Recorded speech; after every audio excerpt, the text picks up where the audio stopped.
Quero saudar a amada igreja na paz do Senhor Jesus, amém? Irmãos, abra vossas Bíblias em 2 Reis, capítulo 4, versículo 8. Não precisa de água não, Camilo. Não precisa de água não, senão é perigoso derrubar. Irmãos, hoje é o último dia das minhas férias. E férias é bom, né, irmão? Oh, coisa boa, a gente trabalha o ano inteiro esperando as benditas férias. E quando chega, passa muito rápido. Meu Deus do céu. A gente poderia fazer igual Josué, orar e Deus parar os dias nas férias. E vivermos num loop infinito até a volta de Cristo nas férias. Seria bom, não seria, irmãos? Mas não é assim. É bom trabalhar também. Irmãos, em 2 Reis, capítulo 4, a partir do verso 8. A palavra do Senhor nos diz assim. Todos acharam? Quem achou diz amém? Amém. A palavra do Senhor nos diz assim. A minha versão é um pouco diferente, mas o conteúdo é o mesmo, tá? Certo dia passou Eliseu por Sunem, onde se achava uma mulher rica, a qual o constrangiu a comer pão. Daí todas as vezes que passava por lá, entrava para comer. Ela disse ao seu marido: vejo que este que passa sempre por nós é santo homem de Deus. Façamo-lhe, pois, em cima um pequeno quarto, obra de pedreiro, e ponhamos-lhes nele uma cama, uma mesa, uma cadeira e um candeeiro. Quando ele vier à nossa casa, retirar-se-á para ali. Um dia, vindo ele para ali, retirou-se para o quarto e se deitou. Então disse ao seu moço Geazi: chama esta sunamita. Chamando a ele, ela se pôs diante do profeta. Este dissera ao seu moço: diz-lhe, eis que tu tens nos tratado com muita abnegação, que se há de fazer por ti? Haverá alguma coisa de que se faça ao teu favor ao rei ou ao comandante dos exércitos? Ela respondeu: habito no meio do meu povo. Então disse o profeta: que se há de fazer por ela? Geazi respondeu: ora, ela não tem filho e seu marido é velho. Disse Eliseu: chamando a ele, ela se pôs à porta. Disse-lhe o profeta: por este tempo, daqui 1 ano, abraçareis um filho. Ela disse: não, meu senhor, homem de Deus, não mintas a tua serva. Concebeu a mulher e deu à luz a um filho, no tempo determinado, quando fez 1 ano, segundo Eliseu lhes dissera. Eu quero trazer como tema essa palavra. Olha para o irmão que está no seu lado, mais bonito. Você olhou? Você já cumprimentou ele? Você já deu a paz do Senhor para ele? Você já falou: irmão, que bom que você está aqui para cultuar comigo? Você já glorificou a Deus pela vida dele? Agora você vai falar para ele assim: Deus te trouxe essa noite aqui, porque não é para você desistir daquilo que é seu. Louvado seja Deus. Não desista do que é seu, crente. Louvado seja Deus. Essa mulher era uma mulher sunamita, rica, afortunada, conhecida na região por benfeitorias, ajudava muito ao povo. Ela não só fez aquele quarto para Eliseu, mas sempre quando ela podia, ela estava envolvida em benfeitorias, em ajudas. E ela era muito conhecida na região. E ela tinha um esposo. E isso é interessante, porque todas as vezes que a Bíblia fala de esterilidade, sempre é uma mulher envolvida. E nesse caso o estéril é o homem, por já ser velho, por ter uma certa idade. E quando ela vê o homem de Deus passando, verdadeiramente ela vê o Espírito de Deus naquele homem. Ela sabe, ela reconhece o homem de Deus pela sua vida, pelo seu caminhar, pelos milagres a qual acontece através da vida de Eliseu. E ela conversa com o seu esposo, e ela ali acha por bem construir um quarto, colocar uma mesa, um candeeiro. E quando sempre o profeta passava ali, ele tinha um lugar para repousar, para descansar. E ali ela fez uma benfeitoria ao homem de Deus. E Eliseu um dia, achando bom grado, achando bom, vendo que aquilo era bom aos seus olhos, decidiu ver o que poderia fazer por aquela mulher. Primeiramente Eliseu pergunta para ela: tem algum pedido que você quer que eu faça ao rei? Tem algum pedido que você quer que eu faça? Por ti eu faço. Ela falou: não, Senhor, eu habito no meio do meu povo, eu já tenho tudo que eu preciso, não preciso de mais nada. O Senhor tem me afortunado grandiosamente, então eu não preciso de mais nada. Ele pergunta para Geazi: Geazi fala, olha, ela não tem filho, mas o marido dela já é velho. Eliseu então chama ela e fala que ela vai conceber a luz. E ela não acredita. Porque o seu esposo já era estéril. Humanamente aquilo ali era impossível. Humanamente dizendo, aquilo ali não poderia acontecer. Ainda mais em tempos onde a medicina, ela era uma medicina meio escassa, meio limitada, onde não existia tratamento de fertilidade, onde não tinha clínica de estética, onde não tinha clínica justamente para homens e clínica apropriadamente para mulheres, não. Aonde a medicina ali se limitava a tomar chá, tomar ervas, comer ervas, tomar remédios caseiros e ali esperar que Deus fizesse um milagre. Então, com certeza aquela mulher já havia tentado diversas vezes ter engravidado e não conseguiu. Seu marido provavelmente já tinha passado com vários médicos e nada aconteceu. Seu esposo muitas vezes talvez tenha tentado diversas vezes ter um filho com aquela mulher e várias vezes os seus planos foram frustrados, mas a palavra do homem de Deus mudou a vida daquela mulher, e no prazo a qual ele estabeleceu, 1 ano, a criança nasceu. E mais na frente a Bíblia relata que aquele homem, aquele senhor leva o menino para o campo, e o menino grita, ai, minha cabeça dói. Ele pega e manda levarem o menino até a sua mãe. E mãe é mãe. Quando o filho está com dor, parece que mãe tem um sexto sentido. Quem é mãe aqui? Levanta a mão. É assim ou não é? Toma esse remedinho aqui que passa. Quando o neném está com cólica, vem aqui, ela tem um jeitinho, a criança para de chorar. Quando está com gases, vai lá, pega um Lufital. Até mesmo dos homens, nós maridos, às vezes passamos por momentos difíceis. Eu sempre falo para minha esposa, você não sabe o que é a dor de um parto comparado a um resfriado de um homem. Nunca vocês saberão. E sempre quando nós estamos gripados, é assim ou não é, irmãos? Está vendo? E sempre quando nós estamos com alguma dorzinha, nossa esposa tem um remedinho milagroso. E com certeza quando aquela criança chegou com a dor, sentindo uma forte dor de cabeça, com certeza aquela mãe o medicou. Com certeza aquela mãe massageou, passou óleo, fez de tudo. Mas a Bíblia diz que ao meio-dia a criança morreu. E sabe onde a criança morreu? Nos joelhos daquela mulher. Irmãos, todos nós estamos preparados para ter uma vida abençoada com Cristo. Quando nós aceitamos a Jesus, nós imaginamos que vamos ter uma vida, que o nosso caminho vai ser um caminho fadado de bênção, vai ser um caminho cheio, repleto de alegria, um caminho onde só vai ter conquista, só vai ter vitórias, um caminho onde só vai ter risos, um caminho onde só vai ter gargalhadas, um caminho onde o Senhor vai segurar em nossas mãos e não vamos ter perda, não vamos ter derrotas, não. Mas eu quero te dizer, Deus permite o inesperado acontecer, até mesmo na vida daqueles que o servem. O inesperado pode ser Satanás soprar um vento de contenda no seu lar, e o seu casamento, que era um casamento de conto de fadas, agora se vê ali por um fio. O inesperado de Deus pode ser uma notícia a qual você recebeu, a qual seu filho está se envolvido com coisas erradas.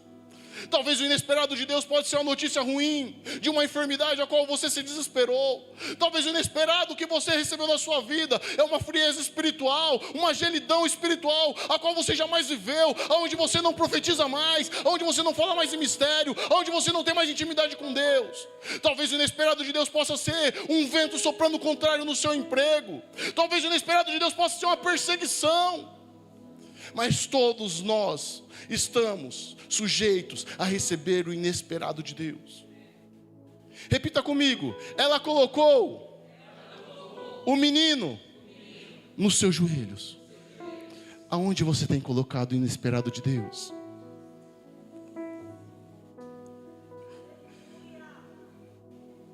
O inesperado de Deus, quando ele acontece em nossas vidas, irmãos, muitas vezes nós não estamos preparados. É do ser humano, nós não estamos preparados a perder, irmãos. Nós não fomos feitos para viver sozinho. Nós não estamos acostumados com derrotas. Quer ver um exemplo? Quando o seu time perde, você fica bravinho, fica nervoso. Você coloca a culpa no juiz, coloca a culpa no técnico, mas ninguém gosta de perder. É assim ou não é? Quando você espera uma promoção no seu trabalho, não é você que é promovido, é outra pessoa. Você pode falar, mas você fica frustrado, é assim ou não é? porque nós não estamos preparados a viver o inesperado. Billy Graham fala certa vez que o inesperado de Deus pode acontecer num dia simples, mas o inesperado, quando nós esperamos, é coisa boa, é bênção, é milagre, é cura, é o sobrenatural. Mas quando o inesperado é aquilo que nos toca, é aquilo que nos faz nos sentir um sentimento de perda, é aquilo que nos tira algo, é aquilo que nos traz dor, nós não estamos preparados para viver. E como você tem se comportado no meio do inesperado? Tem uns que murmuram, tem uns que brigam, tem uns que não vêm para a igreja. Você pergunta para ele na rua: irmão, por que você não está indo para a igreja? Irmão, eu estou passando um vento, eu estou passando um reboliço. Ele vai na casa de um, vai na casa de outro, conta o seu problema, fala da sua dificuldade, fala o que está acontecendo, expõe textinhos nas redes sociais achando que vai mudar alguma coisa.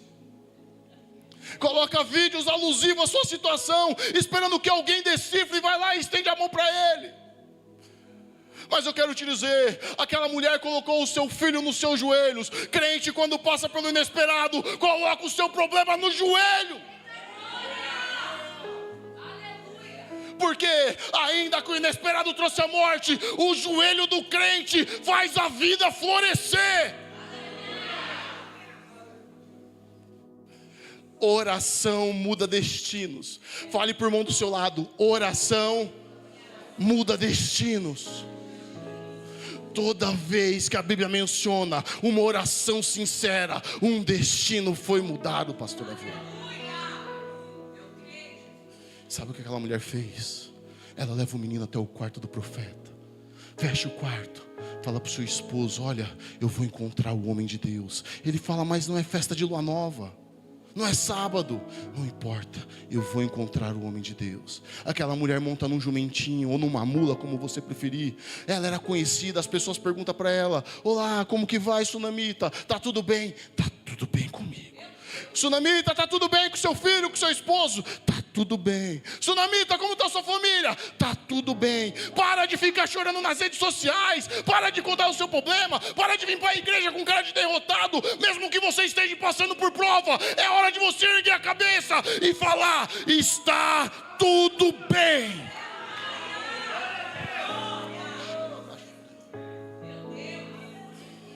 Está tudo bem. Ainda que a sua fé seja provada. Quando Jesus fala da fé do tamanho de um grão de mostarda, o grão de mostarda é um dos menores grãos que se existe, mas ele é um dos mais resistentes. Ele não quebra com qualquer coisa. Já tentaram enxertar ele em outras plantas, não deu certo. Porém, o grão de mostarda, quando ele plantado, ele se adapta a qualquer tipo de solo, e ele é uma das plantas que cresce mais rápido e dá fruto. Ainda que a sua fé esteja pequena, quando você planta no joelho, quando você planta na adoração, ela vai ser plantada, ela vai ser geminada e vai dar fruto. E aquela mulher vai, Geazi chega até ela e pergunta: vai tudo bem? Ela poderia ter falado para Geazi. Eliseu mandou Geazi perguntar para ela o que poderia ser feito. E agora ela se depara com o mesmo Geazi. Mas sabe o que é importante quando acontece o inesperado? Você manter o equilíbrio. Você manter o equilíbrio. Você não reclamar. Você não brigar. Talvez o seu casamento não esteja vivendo o ápice. Talvez não esteja vivendo o melhor momento. E você coloca a culpa nos filhos, na esposa. Ei, calma. Mantenha o equilíbrio. Vai tudo bem. Calma. Não exponha nas redes sociais o que você está vivendo. Não. Mas exponha que você tem a fé num Deus Altíssimo, que você acredita que a sua oração pode mudar o seu destino. Em Salmos 42:1 diz: assim como a corça anseia pelas águas, assim minha alma anseia por ti. Vocês sabem por que a corça ansiava pelas águas? Não era só para matar a sede. A corça, quando ela era afrontada por um predador, as glândulas a qual ela tem, próximas aos orifícios, exala um odor, a qual facilita o predador a persegui-la. Se você assistir Discovery Channel fica mais fácil. Quando você vê uma gazela, um impala fugindo do leão e eles veem um lago, qual que é a primeira coisa que eles fazem? Eles entram no lago. Porque mesmo irracional, eles sabem que ao adentrar na água, a água tira todo o odor. E ali o inimigo, o predador não vai persegui-lo. E assim tem que ser o crente. No momento do inesperado você tem que procurar as águas. Quem é as águas? Mulher. Se você soubesse quem é o que fala contigo, eu te daria água viva e nunca mais teria sede. As águas ao qual você tem que procurar é as águas chamadas Jesus. As águas só não vai saciar sua sede, mas vai te acalmar. Já percebeu quando você está inquieto, nervoso? Você ora, parece que acalma. A paz que excede todo entendimento. Você se acalma. Ah, presbítero, mas eu não gosto de orar à noite porque eu acabo dormindo. Ei, você já viu algum pai brigando com o filho porque ele dormiu nos colos do seu pai? Assim mesmo Deus não vai se irar com você se você orar dormindo. O importante é quando você estiver prestes a perder o equilíbrio. Calma, vai orar. Mantenha o equilíbrio. Não se precipite, meus irmãos. Dificuldades financeiras, pessoais, familiares, nos leva a tomar decisões errôneas. Quem é que dirige com GPS? Levanta a mão. Eu já dirigi muito. Quem já se perdeu, mesmo com GPS? Irmão, dá uma raiva, né? Misericórdia, né? O GPS fala, vire a próxima direita, tem 4 à direita. Aí você vira justamente na errada. E o próximo retorno, lá 40 minutos de carro. Paga 2 pedágios. E você, a vontade que tem é entrar no GPS e brigar com aquela moça. Você fez eu perder o caminho. Mas é uma precipitação. Porque às vezes você pode reduzir a velocidade e olhar qual a direita você pode entrar de fato. Mas não. E ainda mais quando tem um copiloto, né? Os irmãos que dirigem gostam de andar no passageiro? Eu não gosto. Os irmãos que dirigem gostam que alguém fique dando pitaca ali do lado? Ah, não faz isso, freia, buzina. É uma benção, né, pastor Arnaldo? Às vezes a Rose fica impaciente, ela mete a mão na buzina. Ah, para com isso. É assim, irmão, mas é verdade. E por que você quer dar pitaco na direção que Jesus está dando na sua vida? Jesus permitiu o inesperado. Está te dando a direção. E mesmo assim você está dando pitaco. Você tomou decisão precipitada. Virou na direita errada. Talvez não era para ter seguido reto e foi. E agora você está dando voltas, círculos. Está perdido e não se acha. Não se acha espiritualmente, não se acha financeiramente, não se acha no âmbito familiar. O seu lar está se ruinando, sua vida financeira está toda acabada, sua vida espiritual está toda destruída, e mesmo assim você continua dando voltas sem sair do lugar. Uma vez, talvez vai revelar um pouco a minha idade eu falando isso. Quem é que dirigia com aqueles guiazinhos de papel? Quem dirigia com aquilo? É, pastor Arnaldo, a gente está ficando velho. Estamos ficando experientes. Uma vez eu fui para Salto, com um bendito guia daquele. E no guia tem um monte de nome de rua. Irmão, eu era do litoral, não conhecia nada da capital. Não existia nem Rodoanel.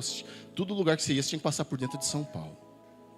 Com muita dificuldade eu me achei, cheguei em Salto. Quando eu voltei, perguntava para um, para outro, que eu já não tinha mais paciência para ler o guia. Caí na Anhanguera, sentido Campinas, tudo a ver para pegar imigrantes. E comecei a dar volta e parei. E eu perguntei para um taxista, foi enviado por Deus. Ele falou, para onde você quer ir? Eu falei, eu quero ir para o litoral sul. Você quer ir para o sul? Quero. Então siga todas as placas que vai para o sul. São Caetano, São Bernardo, que vai jogar na imigrantes. E deu certo. É uma analogia. Qual a analogia, presbítero? Está perdido? Tô. Siga as placas. Qual placa? Jesus. Eu acho que você não entendeu. Está perdido? Siga a placa. Qual placa? Jesus. Mas não. E homem tem aquele lado orgulhoso, né, irmão? Ainda mais se for a mulher estiver certa. Se a mulher no volante estiver certa, ele não quer dar ouvido. Ele toma a multa, ele toma a fechada, dá a fechada, mas ele não quer dar o braço a torcer. Para, irmãos. Glória a Deus. Irmãos, muitas vezes é necessário você dar o braço a torcer e você recuar. Você reconhecer que você está perdido. Você reconhecer que o rumo que você tomou, que a rota que você traçou, que o caminho ao qual você levou está errado. Para de ser orgulhoso. Para de lutar com você mesmo. Para de querer lutar com Deus. Para de querer lutar com a sua esposa. Para de querer lutar com o seu cônjuge. Para de querer lutar no trabalho.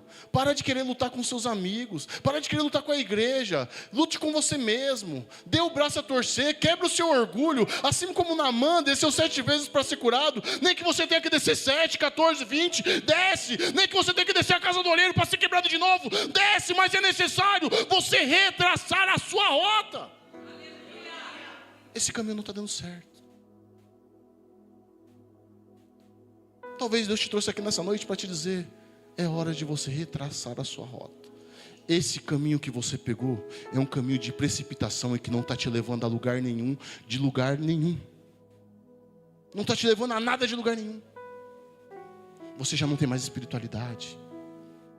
Você já não tem mais intimidade com Deus. Você ficou sisudo, carrancudo. Vem na igreja, não conversa mais com os irmãos. Se alguém faz uma brincadeira com você, você já olha com cara feia. Sabe por quê, irmãos? Isso é do ser humano, tá? Quando nós estamos passando com problemas, principalmente problemas financeiros, familiares, nós deixamos afetar a nossa vida, seja ela profissional, espiritual, seja a nossa vida conjugal, seja a nossa vida com as pessoas. Você tem deixado o mar da vida, os problemas da vida te afogar.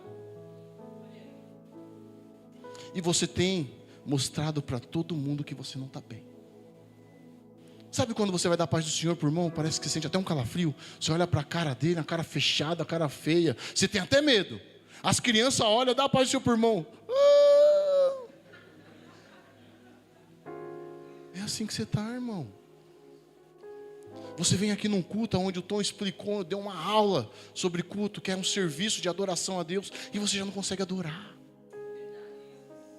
Você não consegue cultuar a Deus. Você não consegue engrandecer o nome do Senhor Jesus. Antes você profetizava, já não profetiza mais nada. Não derrama uma lágrima. Tudo porque você tomou um caminho errado. Você se precipitou. Você tomou uma rota errada. E como que eu faço? Seguir as placas, Jesus, sim, mas como que eu faço? Primeiro, irmão, muda essa cara. Cara de crente tem que ser cara de felicidade. Pastor Felipe já pregou inúmeras vezes aqui. Crente tem que sorrir, irmãos. Crente tem que ser alegre. Mesmo que esteja passando por dificuldade, você tem que falar: paz do Senhor, meu irmão, está tudo bem? Ô irmão, tudo bem, graças a Deus. Como que está em casa? Está tudo bem, está uma benção. Como está no trabalho, mesmo que não esteja, fala: está uma benção. Para de chorar suas pitangas. Muitas vezes a gente queremos levar problemas a pessoas que não podem resolver nossos problemas, irmão. Você ficar com essa cara feia não vai resolver nada. Você expor seu problema na rede social não vai resolver nada. Você ir na casa de um, na casa de outro, você ir na casa do David, do Rogério, contar o que está acontecendo. Eles podem orar por você, mas não vai resolver nada se você não parar e retraçar a sua rota.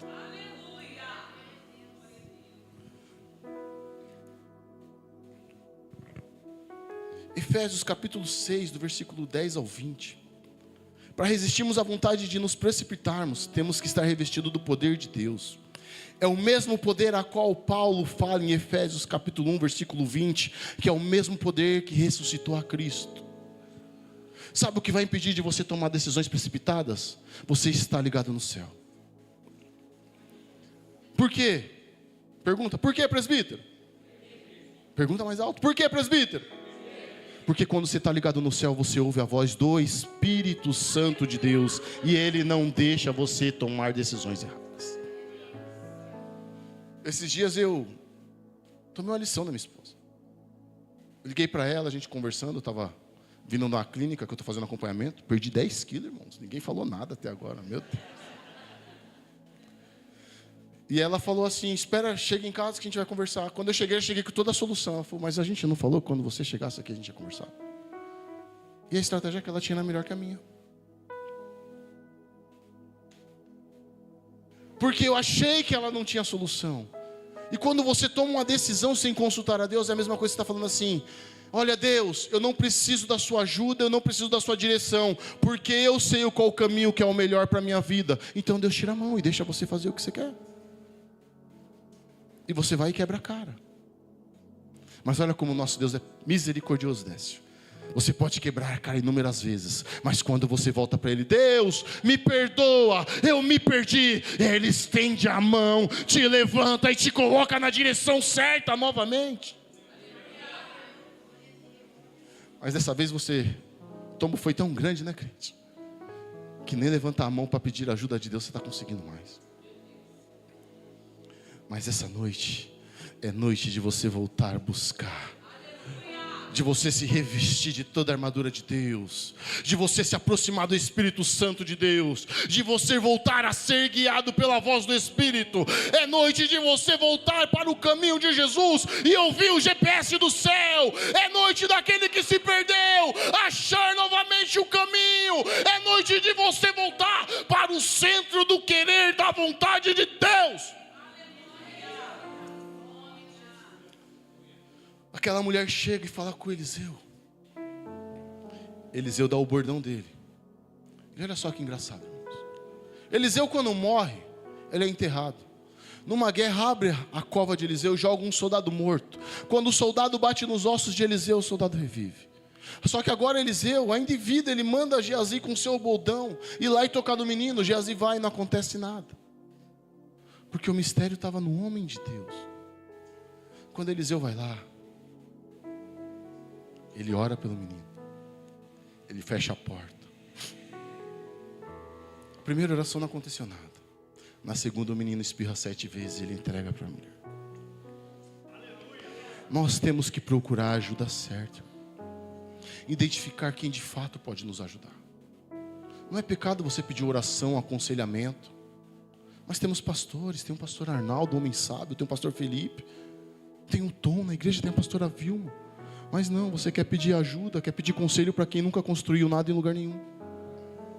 Você quer procurar conselho de casamento para quem nem é casado. Você quer pedir conselho de casamento para uma pessoa que vive um casamento infeliz. Você quer pedir conselho financeiro para quem só vive quebrado, Paulo. Você quer pedir conselho espiritual para quem não vem aqui na igreja, não abre a boca, não dá um glória, não fala em mistério. Você quer procurar conselho para você seguir o seu chamado, seguir o seu ministério, para quem não tem interesse nenhum em seguir o ministério. Toma cuidado para quem você tem pedido conselhos. Nem todo mundo a quem você pede conselho quer o seu bem. Para de pedir conselho para quem nunca construiu nada, irmãos. Se você quer conselho de prosperidade, pede conselho para alguém próspero. Se você quer conselho de um casamento feliz, pede conselho para quem vive um casamento realmente feliz. Se você quer um conselho espiritual, peça um conselho para quem é espiritual. Mas não. É minha amiga, é meu amigo do trabalho, ele conhece tudo, sabe de tudo. Mas ele não tem o imprescindível, que é o discernimento, é a unção de Deus para poder te dar um conselho privado.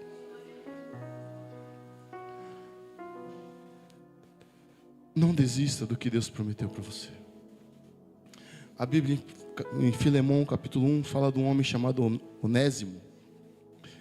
A partir do seu verso 8. Onésimo era um escravo, irmãos. Filemão era um senhor que tinha escravos. Apesar de ele ter um livro, ter uma carta direcionada a ele, ele era senhor de escravos. E Onésimo, quando Paulo ia lá, ele ouvia a palavra. E Onésimo ansiava pela liberdade. Onésimo foge.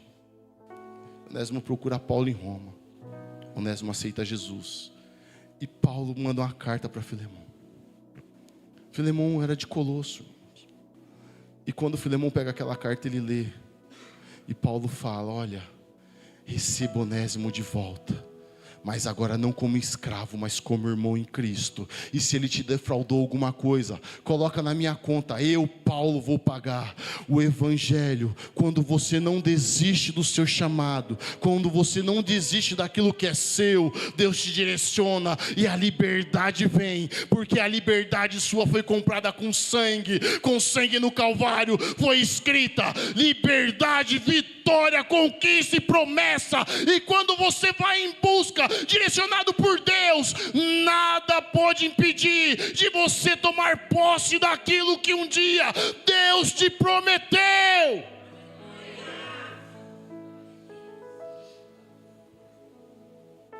Você acha que era fácil você fugir?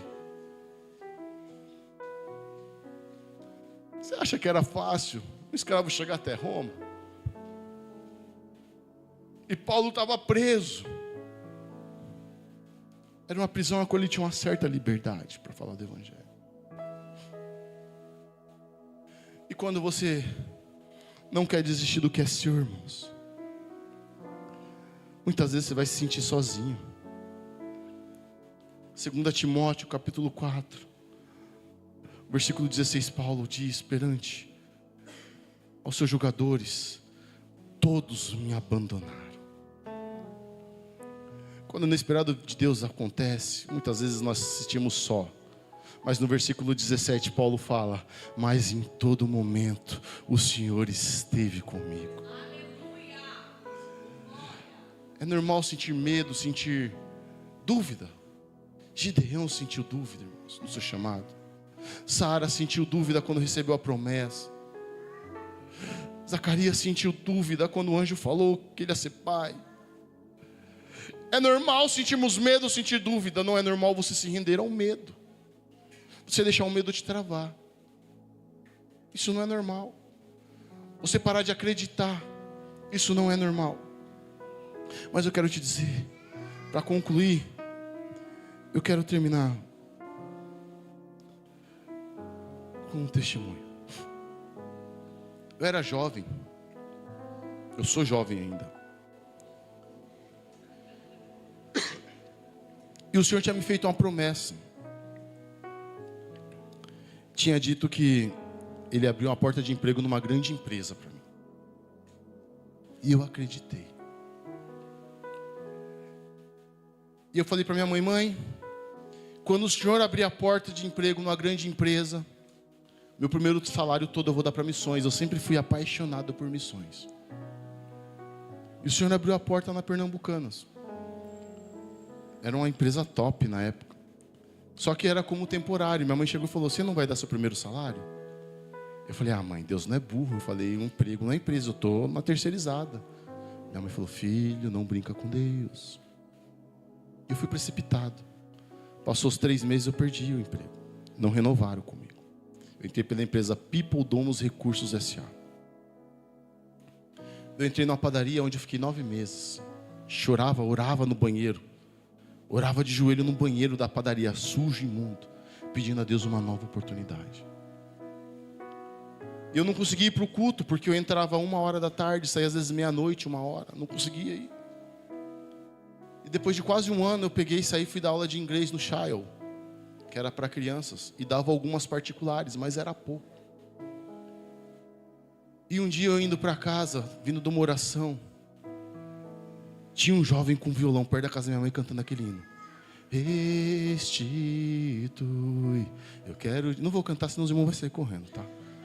Eu quero de volta o que é meu, sara-me e põe teu azeite em minha dor, restitui.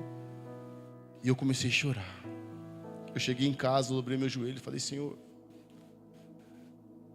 eu perdi porque eu tracei uma rota errada. Eu perdi porque eu fui precipitado, fui tolo, fui menino, fui infantil. Restitui, Senhor. Eu escutei a voz do Espírito Santo. Minha mulher já escutou esse testemunho trocentas vezes. Tão clara como eu falo com vocês. Amanhã, leve seu currículo, entregue na mão do seu auxiliar, o seu gerente. Eu peguei, fui, levei. Falei: seu auxiliar, eu queria uma nova chance. Ele falou: Jefferson, eu não tenho vaga. Eu falei, só Cidir, mas eu vou deixar meu currículo com o senhor, se o senhor puder.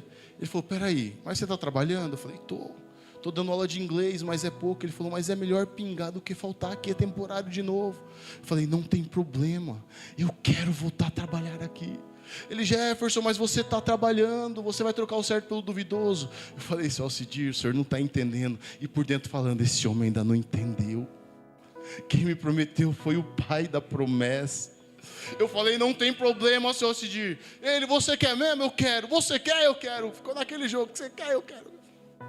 Ele mandou chamar a Sabrina, que era a gerente administrativa. Falou, Sabrina, pega o currículo do Jefferson, coloca aqui, temporário substituto. Ele não vai entrar pela terceirizada, ele vai entrar pela Pernambucanas, e dessa vez é para valer. Eu não vou dispensar ele, o emprego é dele.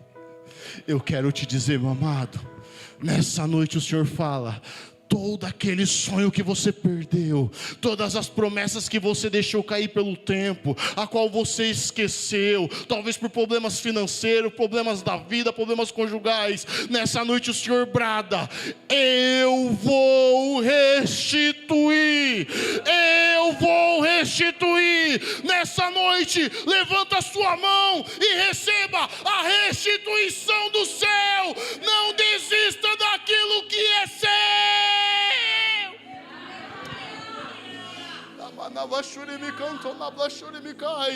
Não desista. Deus nessa noite vai restituir todas as promessas, seu ministério, seu chamado, tudo aquilo que se perdeu no caminho.